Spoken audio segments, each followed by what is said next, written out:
Če bi potovala v sosednje države, Avstrijo, Italijo ali Madžarsko, potnega lista ali osebne izkaznice ne bi več potrebovala. Za pot na Hrvaško pa je drugače.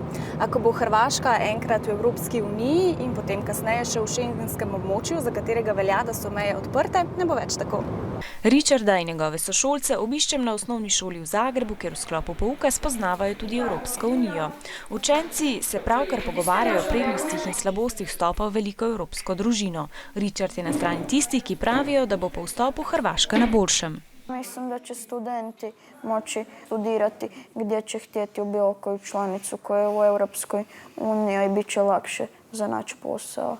O tem se veliko pogovarja tudi s svojimi sošolci in nekateri niso prepričani, da bo vstop pomenil kaj dobrega za državo. To da će možda brojni pametni ljudi i mladi otići iz Hrvatske zbog krize raditi u neku drugu zemlju. Richard je tudi strasten nogometaš in zato veliko časa preživi na prostem naravi. Evropa bo bolje poskrbela za okolje, pravi. Mislim da će biti manje zagađenja i da će se Europska unija više brinuti o prirodi nego što se sada mi brinemo. Hrvaška ima sedaj denarno valuto kune in Richarda skrbi, da bi se težko navadil na evre.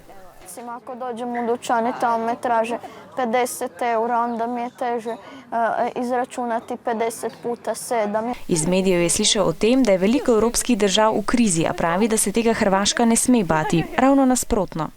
Bi bilo manje korupcije ili ako bi neka druga zemlja zaprijetila recimo Hrvatskoj, onda bi se sve zemlje Evropske unije morale pomoći Hrvatskoj.